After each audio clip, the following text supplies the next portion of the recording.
السلام عليكم ورحمة الله وبركاته. إن الحمد لله نحمده ونستعينه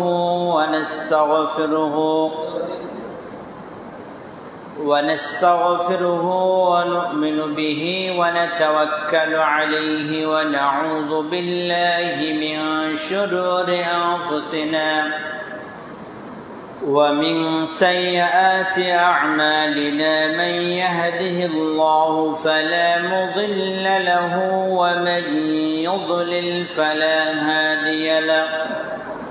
ونشهد أن لا إله إلا الله وحده لا شريك له، وأشهد أن محمدًا عبده ورسوله الذي أرسله بالحق بشيرا ونذيرا وداعيا إلى الله بإذنه وسراجا منيرا. أما بعد، فقد قال الله تعالى في كلام المجيد وفرقانه الحميد: أعوذ بالله من الشيطان الرجيم.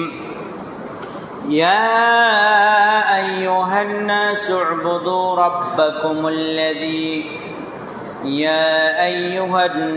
اتقوا ربكم الذي خلقكم من نفس واحدة وخلق منها زوجها وبث منهما رجالا كثيرا ونساء. واتقوا الله الذي تساءلون به والأرحام، إن الله كان عليكم رقيبا. يا أيها الذين آمنوا اتقوا الله حق تقاته ولا تموتن إلا وأنتم مسلمون. يا أيها الذين آمنوا اتقوا الله وقولوا قولا سديدا يصلح لكم أعمالكم ويغفر لكم ذنوبكم، ومن يطع الله ورسوله فقد فاز فوزا عظيما.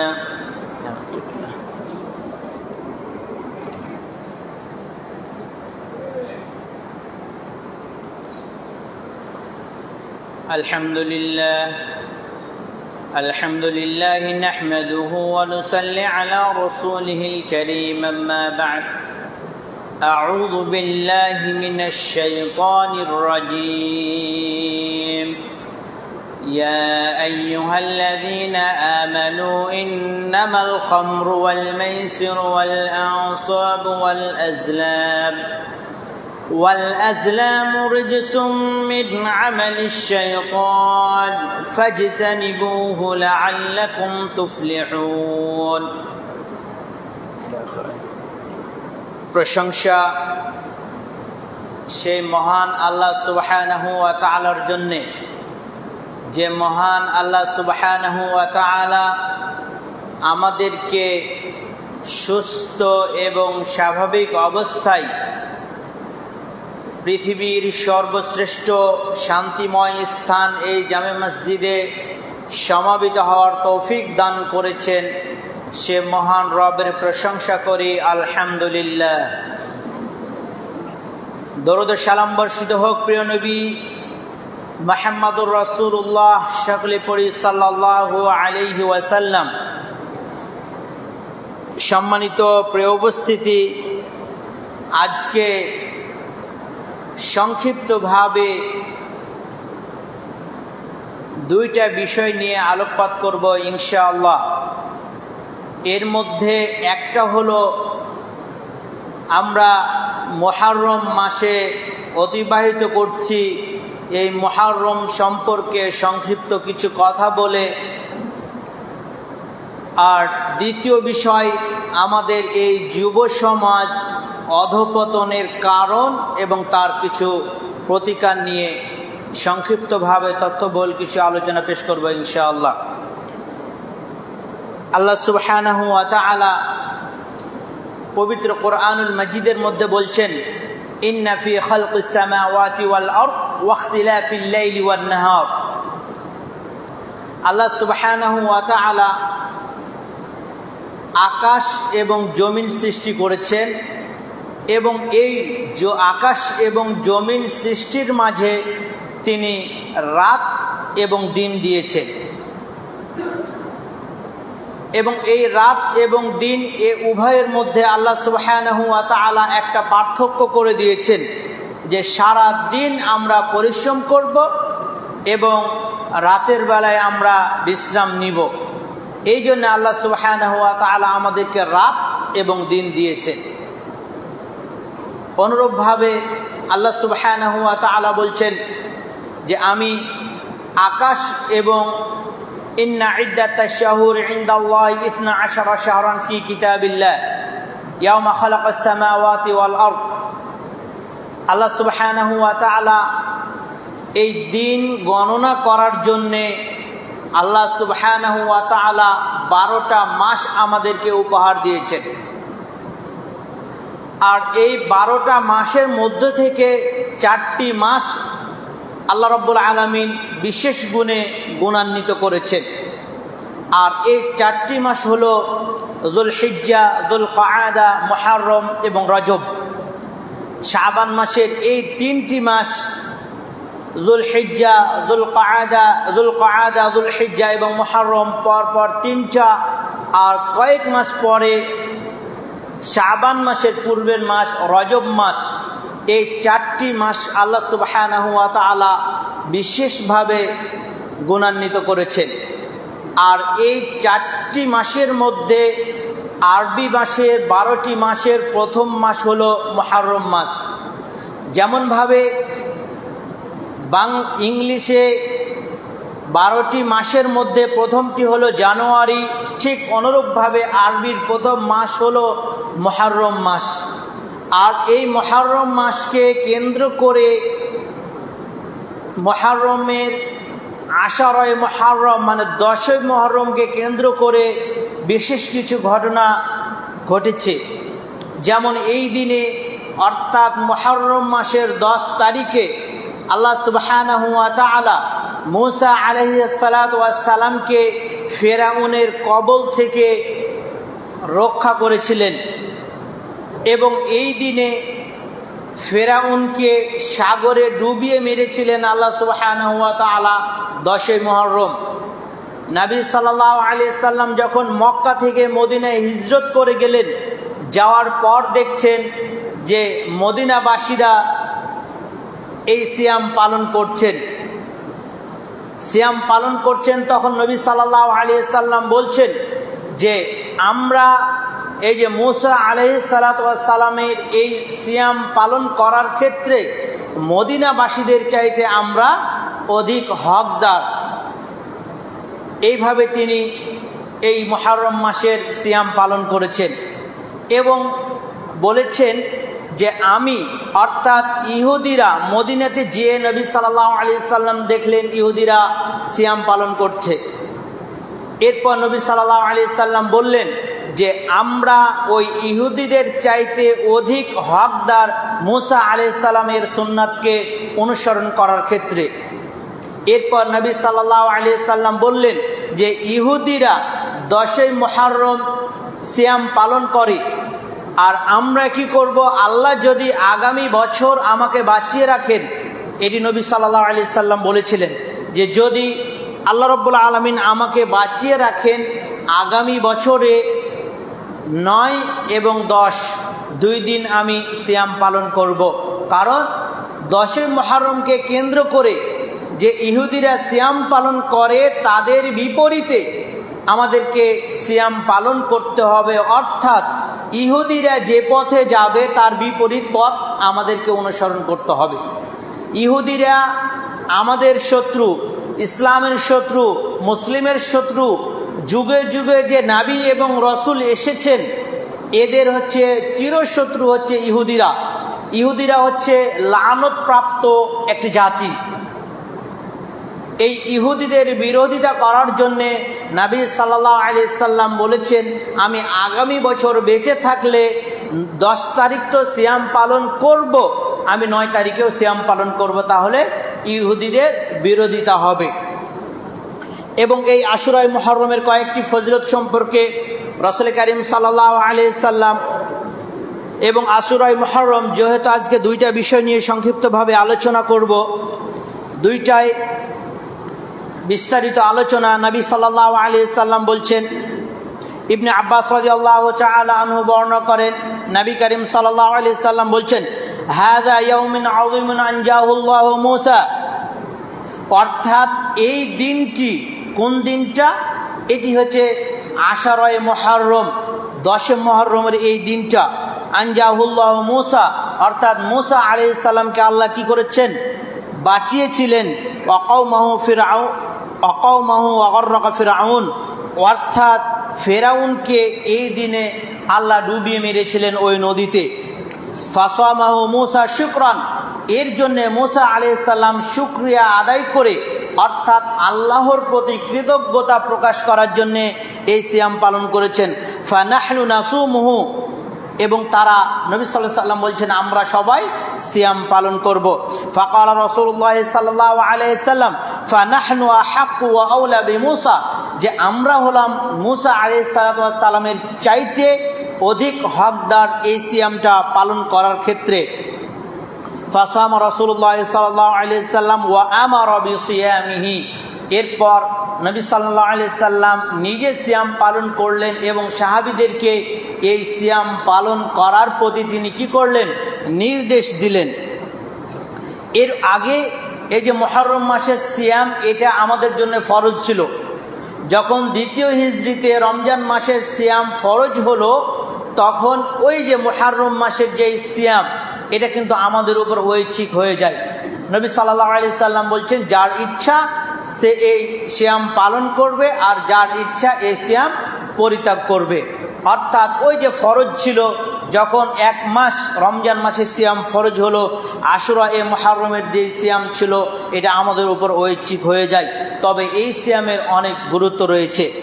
এরপর আমরা রাসূল করিম সাল্লাল্লাহু আলাইহি সাল্লাম যে 9 তারিখে সিয়াম পালন করেছেন, আন ইবনে আব্বাস রাদিয়াল্লাহু তাআলা আনহু তিনি বর্ণনা করছেন, রাসূলুল্লাহ সাল্লাল্লাহু আলাইহি সাল্লাম বলেন, ইন্নাহু ইয়াউমুন তাআযযুমুল ইয়াহুদি ওয়ান নাসারা, অর্থাৎ ইহুদি এবং নাসারাদের নিকট এটা হলো মহান একটা দিন। কোন দিন? 10 মুহররম।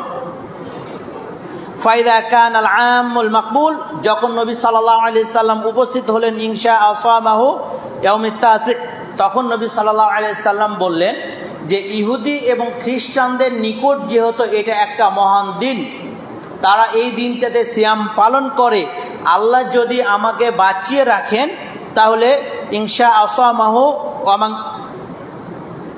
ইনশা আল্লাহু সাওমান ইয়াউমুত তাসি, যে যদি আল্লাহ আমাকে বাঁচিয়ে রাখেন, ইয়াউমুত তাসি বলতে 9 তারিখে আমি সিয়াম পালন করব।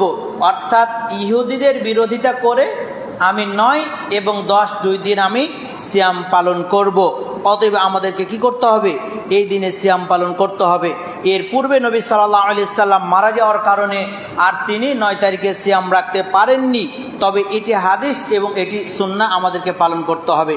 শুধু তাই নয়, নবী সাল্লাল্লাহু আলাইহি সাল্লাম যখন মদিনায় গেলেন, মদিনাতে যাওয়ার পর একজন ঘোষককে এই আশুরায়ে মুহররম অর্থাৎ 10ই মুহররম এর সিয়াম পালন করার জন্যে একজন ঘোষককে পাঠালেন।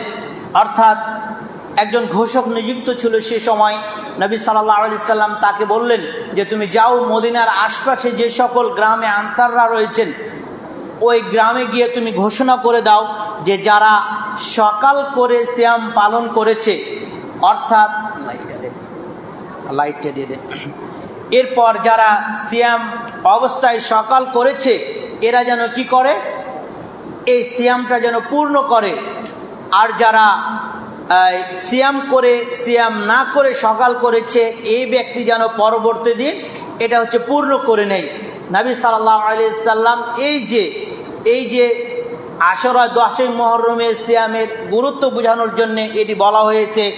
রাবিয়া বিনতে মুআওয়াজ তিনি বলছেন এই হাদিসটি। এরপর রাসূলুল কারীম সাল্লাল্লাহু আলাইহি সাল্লাম বলছেন যে শুধু যে ঘোষক যে ঘোষণা দিল যে মদিনার আশপাশে যেই সকল গ্রামগুলো রয়েছে যারা এই 10ই মুহররম সিয়াম পালন করে, অর্থাৎ রাতে খেয়ে সকাল করেছে, তারা যেন সিয়ামটাকে পূর্ণ করে, আর যারা করেনি পরের দিন যেন সিয়াম রেখে দেয়। এরপর ওই আনসারীরা বলছেন যে আমরা নিজেরা এই সিয়াম পালন করতাম, আর আমাদের ছোট ছোট যে শিশু বাচ্চা ছিল এই শিশু বাচ্চাদেরকে এই সিয়াম পালন করাতাম। কেমন শিশু বাচ্চা ছিল তারা? যে যখন তারা খাবার জন্যে কান্নাকাটি করত, তখন ওই মদিনার আনসারবাসী তাদের জন্যে কিছু খেলনা নিয়ে যেতেন, অর্থাৎ তারা সিয়াম নিজেরা রেখে ওই শিশু বাচ্চাদেরকে সিয়াম রাখাতেন এবং মসজিদে নববীতে আসতেন এবং তাদের জন্য কিছু খেলনা নিয়ে আসতো বাচ্চাদের সাথে। যখন তারা খাবার চাইতো, যে আমাদেরকে খিদা লেগেছে, কান্নাকাটি করতো, ফায়দা সাআলনা তুআম আ'তাইনাহুম, যখন তারা কি করত, বাবাদের কাছে মায়েদের কাছে খাবার চাইতো, তখন লিল্লাহি ওয়া তুলহিহিম হাত্তা ইয়াতিমু সাওমাহু, তখন ওই খেলনাগুলো তাদেরকে দিয়ে দেওয়া হতো। মানে ওই খেলতে খেলতে ওই সময়টা পার হয়ে যাবে, তারা বুঝতে পারবে না যে আমরা না খেয়ে আছি। তাহলে এরূপ শিশু অবস্থায় নবী করিম সাল্লাল্লাহু আলাইহি সাল্লাম এর ঘোষণার পরে ওই এই আনসাররা বা মদিনার আশপাশে যারা বসবাস করতেন তারা কিন্তু নিজেরা সিয়াম পালন করে শিশু বাচ্চাদেরকে সিয়াম পালন করাতেন। এই হাদিস থেকে আমাদের জন্য যেটা শিক্ষা হয় যে আমাদের 10 বছর হয়ে গেলে 7 বছর থেকে তাদেরকে সিয়ামে অভ্যস্ত করতে হবে, সালাতে অভ্যস্ত করতে হবে। যখন 10 বছর হয়ে যাবে তখন ওই ব্যক্তির আর কোনো ছাড় নেই। যখন একজন বালকের বয়স 10 বছর হয়ে যাবে তখন তাকে সিয়াম পালন করতেই হবে। 10 বছরের পর থেকে খেয়াল রাখবেন, আমাদের যেই ছোট ছোট আদরের সোনামণিরা রয়েছে তাদের বয়স যখন 10 বছর পূর্ণ হয়ে যাবে, 11 বছরে পদার্পণ করবে, তখন থেকে ইসলামের প্রত্যেকটা বিধান, ওই ব্যক্তি যদি চুরি করে তার হাত কেটে নিতে হবে, ওই ব্যক্তি যদি জেনা করে তাহলে তাকে, যদি অবিবাহিত হয় তাকে 100 বেত্রাঘাত করতে 80 বেত্রাঘাত করতে হবে এবং তাকে ওখান থেকে বিতাড়িত করতে হবে। এরপর যদি সে কাউকে হত্যা করে, হত্যার বিনিময়ে যে হত্যা রয়েছে, কিসাস রয়েছে, এটা তার উপর অর্পিত হবে। 10 বছরের আগে তার উপরে ইসলামের এই বিধানগুলো বা অপরাধের কারণে তার শাস্তি হবে না। 10 বছর পার হয়ে গেলে তার উপর ইসলামের সকল বিধিবিধানগুলো অর্পিত হবে। মানে একে আল্লাহ রাব্বুল আলামিন 10 বছরের পর থেকে জিজ্ঞাসা করবেন যে সে সিয়াম পালন করেছে কিনা, সে সালাত আদায় করেছে কিনা, সে বাবা মার সাথে অবাধ্য আচরণ করেছে কিনা এবং কোরআন এবং সুন্নাহ অনুযায়ী নিজের জীবন পরিচালনা করেছেন কিনা, এই বিষয়গুলো সম্পর্কে আল্লাহর কাঠগড়ায় তাকে জবাবদাহি করতে হবে। অতএব আমাদেরকে কি করতে হবে?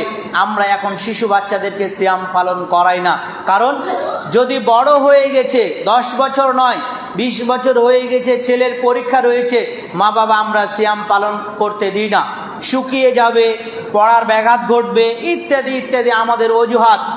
এই শিশু যদি সিয়াম পালন না করে, আপনাদের এই বলার কারণে আমরা এই সিয়ামের গুরুত্বটা আসলে বুঝি না।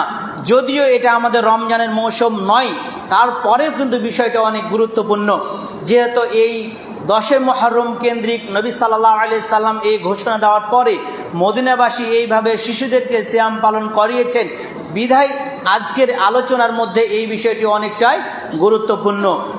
একজন ব্যক্তি যদি স্বেচ্ছায় রমজান মাসের একটা সিয়াম ছেড়ে দেয়, তাকে একাধারে 60টা সিয়াম পালন করতে হবে, একটা দুইটা নয়। একটা সিয়াম ছেড়ে দিলে তাকে 2 মাস সিয়াম পালন করতে হবে, অর্থাৎ সিয়ামের গুরুত্ব এতটাই বেশি। এরপর যদি এটা করতে সে অক্ষম হয় তাহলে কি করবে? 60 জন গরিব অসহায় মিসকিনকে সে খাবার দিবে। মানে এই যে শিশু বাচ্চাকে 10 বছর পার হয়ে গেছে আমরা সিয়াম পালন করতে দিচ্ছি না, আমরা একাধারে কি 60টা সিয়াম পালন করতে পারবো? আমরা কিন্তু পারবো না। আমরা 30টা পারি না, কিভাবে আমরা 60টা পারবো? অতএব আমাদেরকে এই যে 10ই মুহররম অর্থাৎ রবিবারের দিন যে রাত্রে আমাদেরকে খেতে হবে, সোমবারের দিন আমাদেরকে সিয়াম পালন করতে হবে। আগামী যেই রবিবার আসছে, আজকে শুক্রবার, আগামীকালকে শনিবার, রবিবারের দিন যে রাত্রে আমরা সাহারি খাবো, সোমবারের দিন সারাদিন আমরা সিয়াম পালন করব। আর নবী সাল্লাল্লাহু আলাইহি সাল্লাম এর কথা মতে যে আমরা হয় 9 তারিখে সিয়াম পালন করব, মানে রবিবার এবং সোমবার, অথবা সোমবার এবং মঙ্গলবার। সোমবারকে ঘিরে আগে একদিন অথবা পাশে একদিন, এই 2 দিন আমরা সিয়াম পালন করার চেষ্টা করব। আল্লাহ রাব্বুল আলামিন সেই তৌফিক আমাদেরকে দান করুন, আল্লাহুম্মা আমিন। এরপর আশুরা সিয়ামের ফজিলত। আশুরার যে আমরা এতটা গুরুত্ব শুনলাম, এই সিয়াম পালন করলে আমাদের লাভটা কি হবে? আন আবি হুরায়রা রাদিয়াল্লাহু তাআলা আনহু তিনি বলছেন, আফদালুস সিয়াম বা'দা রমাদান শাহরুল্লাহিল মুহররম, যে আফদালুস সিয়াম বা'দা রমাদান, রমজান মাসের সিয়ামের পরে সবচাইতে গুরুত্বপূর্ণ এবং নেকির দিক দিয়ে সবচাইতে বেশি ফজিলতপূর্ণ সিয়াম হলো এই 10 মুহররমের সিয়াম। আর এই 10 মুহররমকে নবী সাল্লাল্লাহু আলাইহি সাল্লাম বলছেন যে শাহরুল্লাহিল মুহররম, মানে আল্লাহ সুবহানাহু ওয়া তাআলা যে 12টি মাস দিয়েছেন, এটা কিন্তু কোরআন দ্বারা প্রমাণিত, যেটি প্রথমে আয়াতটি তেলাওয়াত করেছি। তো এই 12টি মাসের মধ্যে একটা মাসকে নবী সাল্লাল্লাহু আলাইহি সাল্লাম বলছেন শাহরুল্লাহিল মুহররম, মানে এই মুহররম মাসটা আমার মাস। এটা আল্লাহ রাব্বুল আলামিন বলছেন, 12টা মাসই বলেছেন, 12টা মাস তো আল্লাহর পক্ষ থেকে গণনা হয়েছে।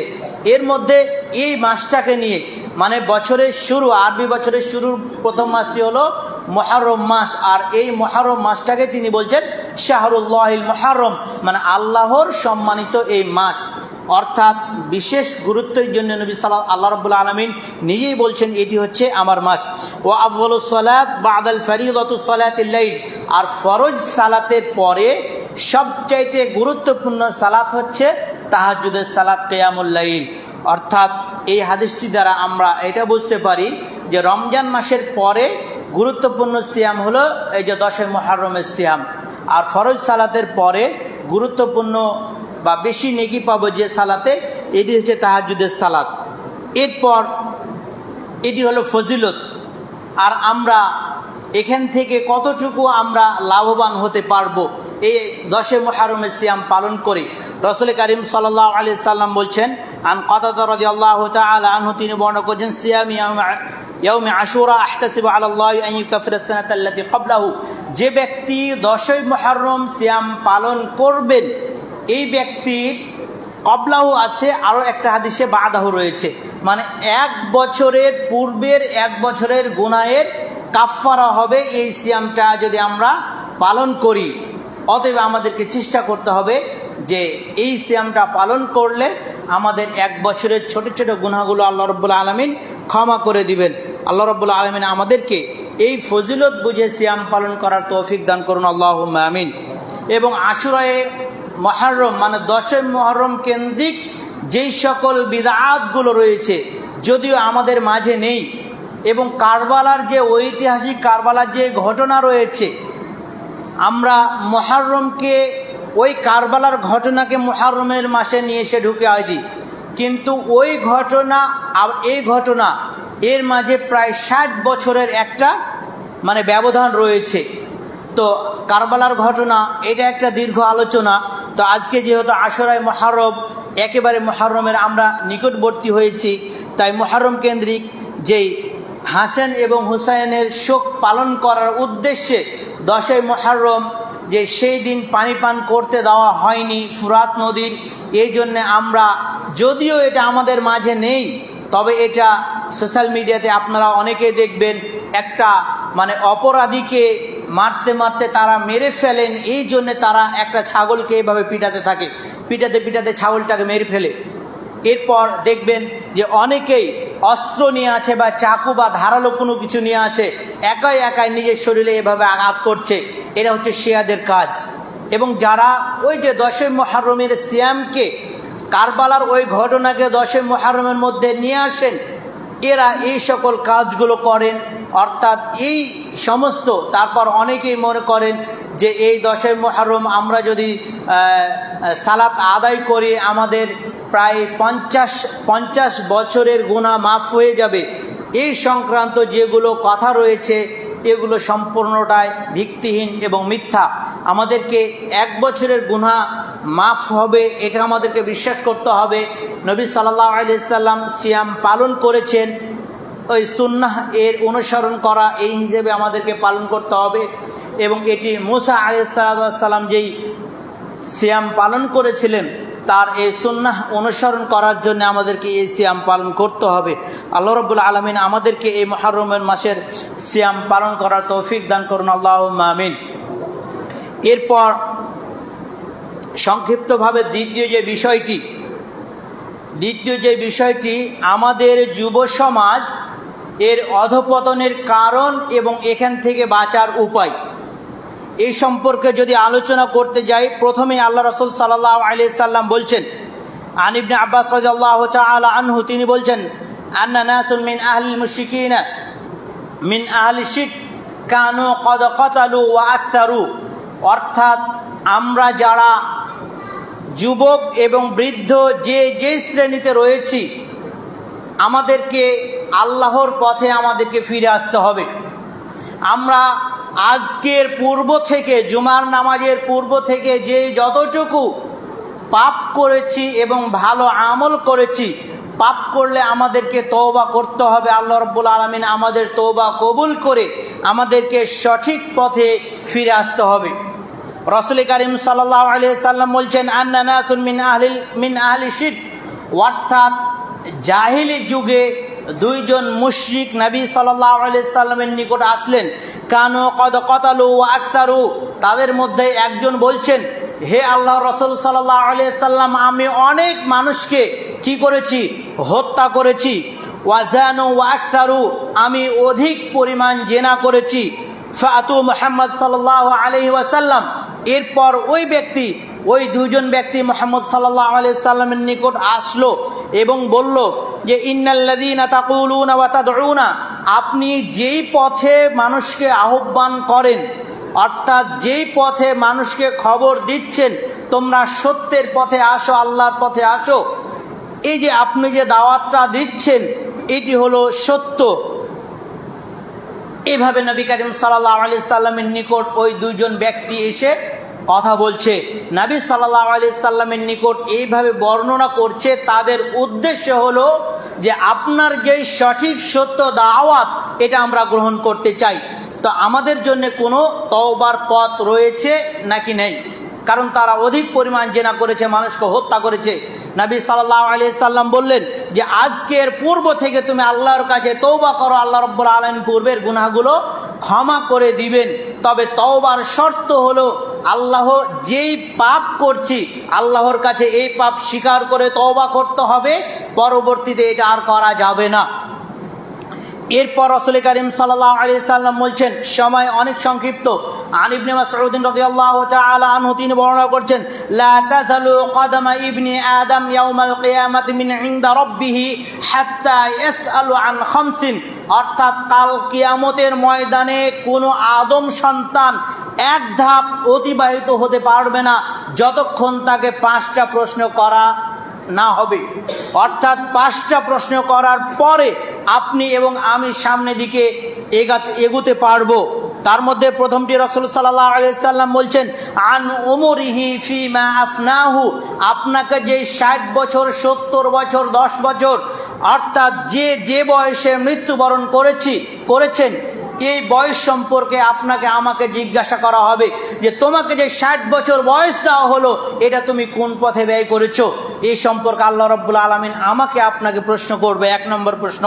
2 নম্বর, ওয়া আন শাবাবিহি ফিমা আবলাহু, তোমাকে যে যৌবন দেওয়া হয়েছে এই যৌবন কালটাকে তোমাকে যুবক বানানো হয়েছিল, শিশু ছিলে, এরপর তুমি যৌবন বয়সে পদার্পণ করলে, এরপর তুমি বৃদ্ধ হলে, পরিশেষে আমার দিকে ফিরে আসতে হলো। তো তোমাকে যে যৌবন দেওয়া হয়েছিল, তোমাকে যে যুবকের কাতারে রাখা হয়েছিল এই যৌবন কালটাকে তুমি কোন পথে ব্যয় করেছো, এই সম্পর্কে আল্লাহ রসুল সাল্লাল্লাহু আলাইহি সাল্লাম বলছেন, আল্লাহ রাব্বুল আলামিন জিজ্ঞাসা করবেন ওয়া মালিহি মিন আইনা ইকতাসাবা ওয়া ফীহি, আর এই যে তোমাকে যে সম্পদ দেওয়া হয়েছে এই সম্পদটা তুমি কোন পথে খরচ করেছো এবং কোন পথ থেকে সেটা উপার্জন করেছো, এই দুইটা সম্পর্কে রাসূল করিম সাল্লাল্লাহু আলাইহি সাল্লাম জিজ্ঞাসা করবেন।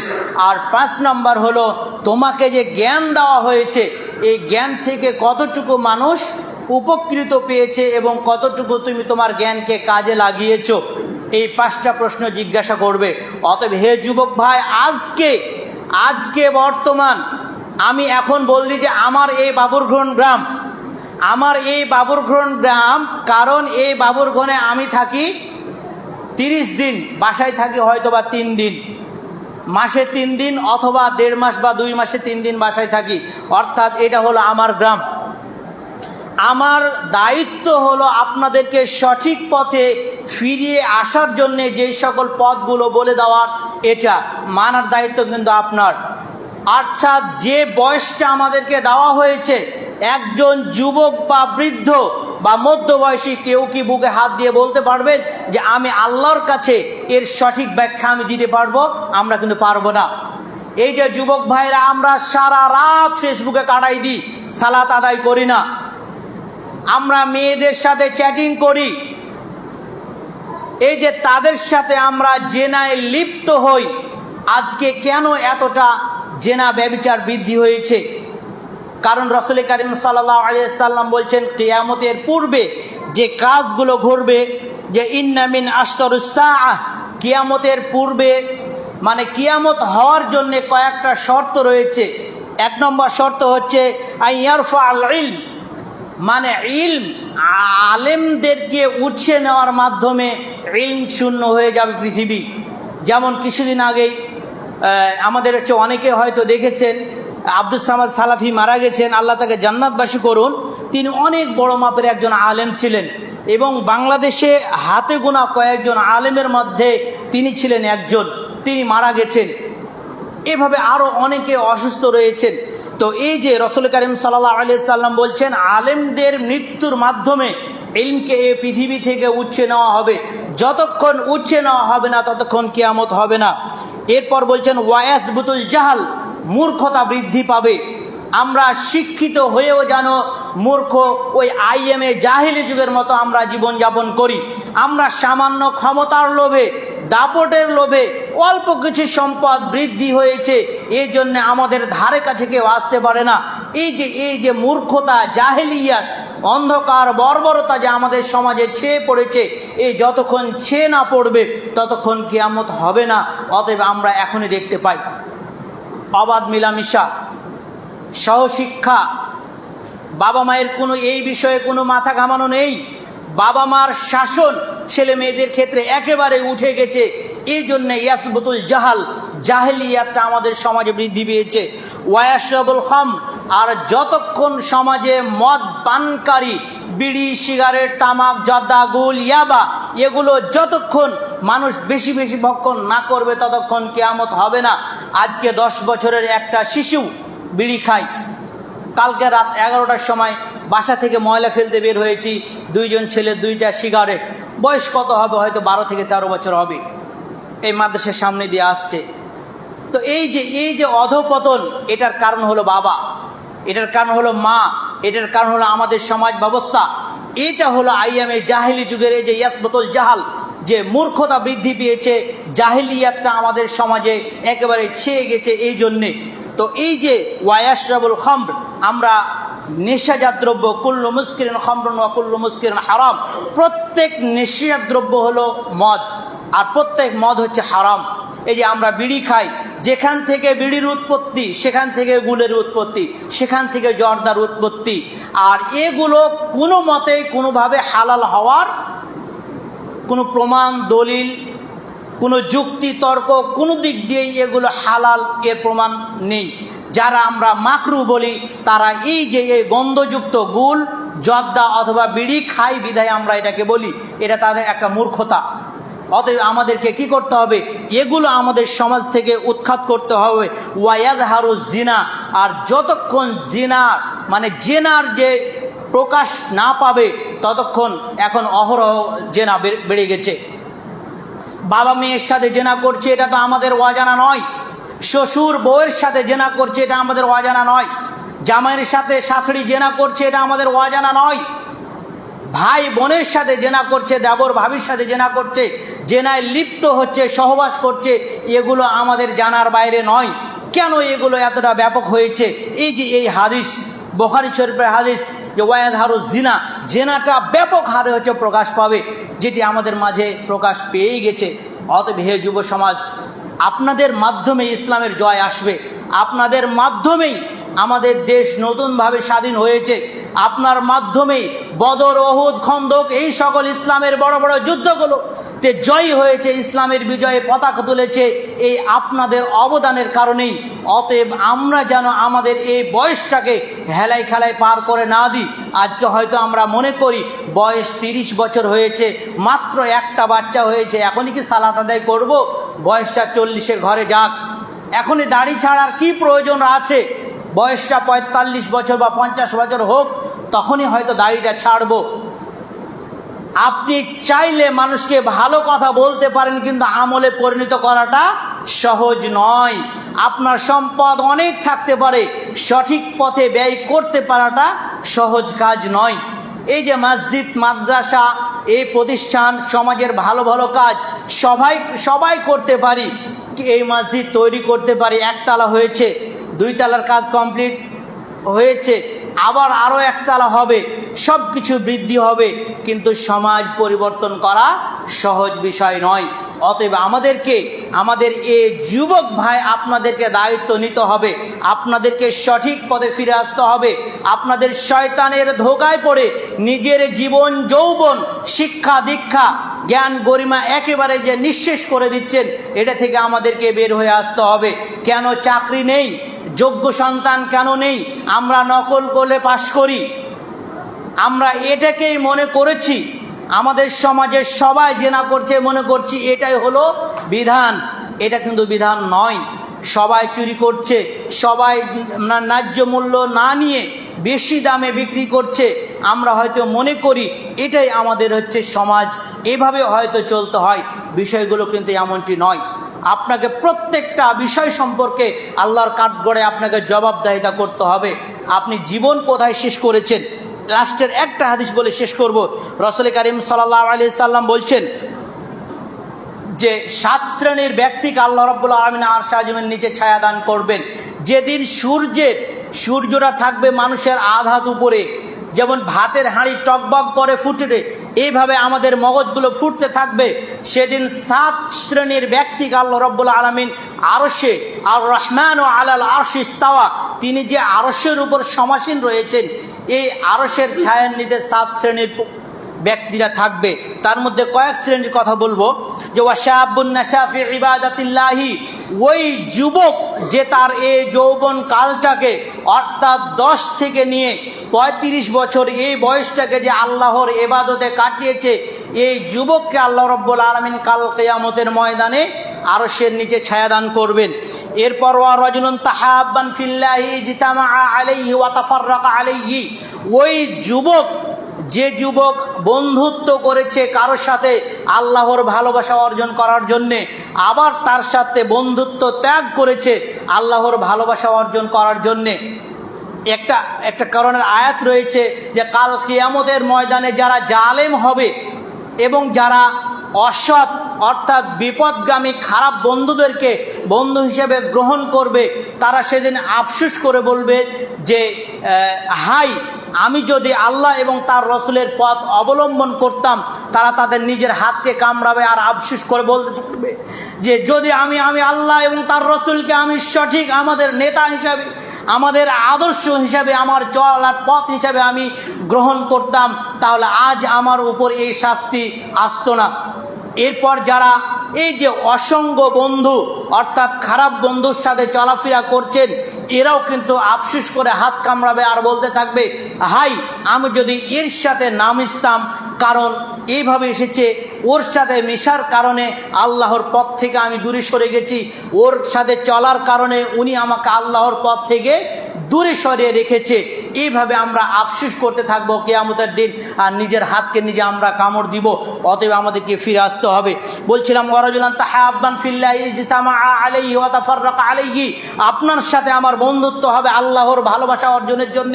আপনার সাথে আমি বন্ধুত্ব ছিন্ন করব আল্লাহর ভালোবাসা অর্জন করার জন্যে। অতএব আমাদেরকে এটি আমলে নিতে হবে। ওয়ারাজুলুন দাআতহু ইমরাতিন যাতা হাসাবিন ওয়া জিমালিন ফাকালা ইন্নী আখাফুল্লাহ, এই কাজটা আমাদেরকেই করতে হবে। এই যে জেনা যে ছড়িয়ে গেছে, ওয়াইদহারুজ জিনা, জেনার যে ব্যাপকতা প্রকাশ পেয়েছে, এখান থেকে বেঁচে থাকার জন্যে এরূপ আমাদেরকে যুবক হতে হবে যে ওয়ারাজুলুন দাআতুহু ইমরাতুন যাতা হাসাবিন ওয়া জিমালিন, যে একজন সম্ভ্রান্ত বংশের একজন মহিলা আপনাকে জেনার জন্য আহ্বান করছে, আসো তুমি আমার সাথে জেনা করো, তুমি আমার সাথে কুকর্ম করো। তখন ওই যুবক বলছে, ওই ব্যক্তি বলছেন ফাকালা ইন্নী আখাফুল্লাহ, ওই নারীকে বলছে, যে নারী কি করছে আপনাকে জেনার দিকে আহ্বান করছে, ওই নারীকে ওই যুবক বলছে ফাকালা ইন্নী আখাফুল্লাহ, তুমি আল্লাহকে ভয় করো, তুমি যে আমাকে জেনার দিকে আহ্বান করছে তুমি আল্লাহকে ভয় করো। এই ভয়টি যদি আমার এবং আপনার মধ্যে থাকে, যদি এই জেনা থেকে আমরা বেঁচে থাকতে পারি, তাহলে কাল কিয়ামতের ময়দানে এই আরশের ছায়া আমরা পাব। এরপর ওয়ারাজুলুন যাকারাল্লাহু খালিয়ান ফাকাদাত আইনুহু, আর ওই ব্যক্তি আরশের ছায়া পাবে যে ব্যক্তি আল্লাহর ভয়ে, কবরের আযাবের ভয়ে, জাহান্নামের শাস্তির ভয়ে, আল্লাহর উদ্দেশ্যে সে ক্রন্দন করে, অর্থাৎ নিবৃত একেবারে মানে নির্জন অবস্থায় রাতে উঠে আল্লাহর দরবারে দুই হাত উত্তোলন করে দোয়া করে, এই যে এবং অশ্রু ঝরায়, কন্দনরত অবস্থায় আল্লাহর কাছে দোয়া করে, এই ব্যক্তিকে আল্লাহ রাব্বুল আলামিন কাল কিয়ামতের ময়দানে আরশ আজিমের ছায়াদান করবে। অতএব আমরা চেষ্টা করব, আরও অনেকগুলো আলোচনা রয়েছে ইনশাআল্লাহ, আল্লাহ যদি সময় সুযোগ করে দেন পরবর্তীতে আলোচনা করব। এখান থেকে কয়েকটা, মাত্র 3টা হাদিস বললাম, আরও অনেকগুলো পয়েন্ট তৈরি করা রয়েছে, যে এগুলো শুধু আমরা আল্লাহর ভয় যেন আমাদের মধ্যে থাকে, আর কিভাবে এই যুব সমাজ একেবারে অধঃপতন হচ্ছে, আর এখান থেকে বাঁচার যে উপায় ইনশাআল্লাহ অন্যদিন আলোচনা করব, আল্লাহ যদি সে তৌফিক দান করে। অতএব আমরা চেষ্টা করব, এই যে 2টা বিষয়ে আজকে আলোচনা হলো, 10 মুহররম অর্থাৎ রবিবারের দিন যে সোমবারের দিন সাহারি খেয়ে, রবিবারের দিন যে রাতে সাহারি খেয়ে সোমবারের দিন আমরা 10 মুহররম সিয়াম পালন করব। আর এই যে আমাদের মূর্খতা বেড়ে গেছে, জাহেলিয়াত বৃদ্ধি পেয়েছে এবং জেনার ব্যাপকতা প্রকাশ পেয়েছে, এই সকল বিষয় সহ আমরা যে যুবকরা আস্তে আস্তে একেবারে ধ্বংসের পথে আগাচ্ছি, এগুলো থেকে আল্লাহ রাব্বুল আলামিন আমাদেরকে বেঁচে থাকার তৌফিক দান করুন। আল্লাহুম্মা আমিন। আল্লাহ রাব্বুল আলামিন আমাদেরকে 5 ওয়াক্ত সালাত আদায় করার তৌফিক দান করুন। আল্লাহুম্মা আমিন। আমরা আল্লাহর কাছে তওবা করে সঠিক পথে আসতে পারি এবং তওবা করতে পারি, আল্লাহ রাব্বুল আলামিন সে তৌফিক দান করুন। আল্লাহুম্মা আমিন। রব্বানা আতিনা ফিদ দুনিয়া হাসানাতাও ওয়া ফিল আখিরাতি হাসানাতাও ওয়া কিনা আযাবান নার।